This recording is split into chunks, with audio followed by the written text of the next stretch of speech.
Next, we make our way over to Iberville Parish, which is home to thousands of Italian immigrants. In the sleepy corner of Bayou Goula, many call their community Little Italy. But it's not the only thing little in Bayou Goula.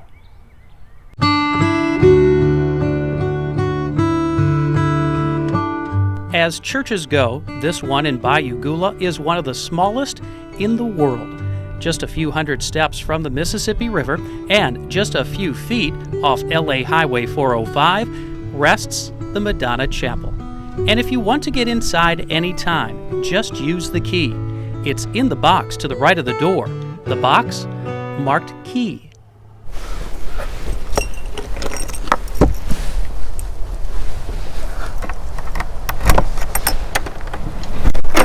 Thank you. Anybody comes, they know it. They can go get the key, open it up, go in and say their prayers, light a candle, do anything they want, you see. Mitzi Rapolo and husband AJ know every inch of this 9x9 church. Married over 50 years ago, they have been the caretakers of the chapel since 1989. Well, to tell you the truth, she asked me, and she went and she had a little small operation done. And when she came back from that operation, when I went in the room to see her, she told me, I want to take care of that little church. I said, okay, we'll take care of it. In 1902, an Italian farmer and his family lived on this land. It is said that when the eldest son of Anthony Goula became seriously ill, the father pledged a chapel to the Madonna if the boy recovered. He did recover, and the father kept his promise. And he collected donations from the people that were farmers around here because he wasn't a well-off person. No more than about 6 people can fit inside the Madonna Chapel at one time. The 21 statues and rows of candles fill much of the room. A table on the left has a guest book. Do you get a lot of visitors? Yes, many visitors. I had a girl from Russia. She was an exchange student that came and wrote me a beautiful note when she got back. So you never know who's going to stop by. It's harder for AJ to get around these days, but to keep up with the upkeep, AJ has help. Wouldn't have these fellas here that helped me. I couldn't do it because I got crippled now. I can't hardly walk. But I got some good help. I got 4 boys that's very dependable. Those 4 boys are Jack, Calvin, Leo, and Pecan, a group of retired gentlemen from nearby Plaquemine.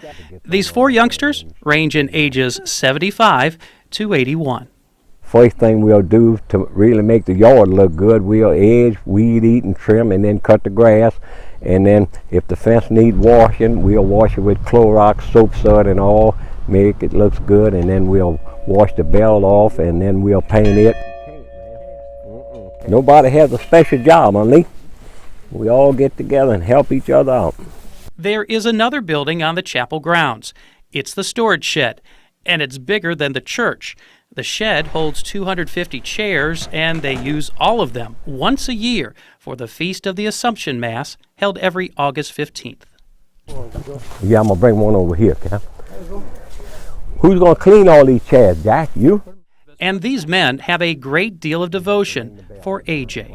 We'll come over here, my wife and I and Jack and them, we'll come over here whenever the grass needs to be cut and the church needs to be cleaned with Clorox, different things and all, the fence and everything.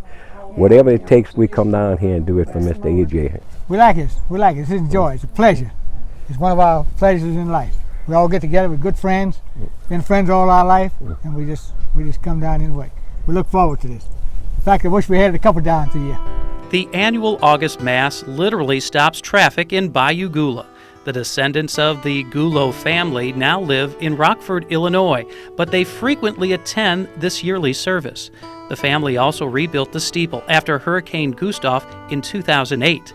And every year at 9 a.m. on August 15th, a church bell fills this peaceful Bayou countryside.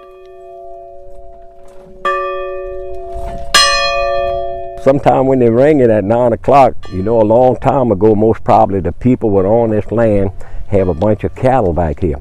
And when they would ring that bell, the cattle would come up here. Most probably they figured they had some food for them and all. So they would ring the bell so they'll come up here. and they do some hooping and hollering. You ought to hear them. I believe God is here all the time. When we come down here, when we open that door there, it's reverence down here. We take our hats off. We don't go inside the building, even though we're working. We take our hats off in reverence. You know, we do just like Jesus do, honor and respect the Virgin Mary. It's very important to me because I feel it's an honor. It's not too many people could say that they do this, you know. So I feel like it's special. And the Blessed Mother's been so good to us. The least I could do is to take care of this little church. The Blessed Mother sends us whatever we need without even discussing it with anybody. It's there when we need it. This little church has left a big mark to so many people. For those seeking guidance or a quiet place for reflection. For those seeking gentle reminders to the lessons their forefathers learned over a century ago. This little chapel holds the key.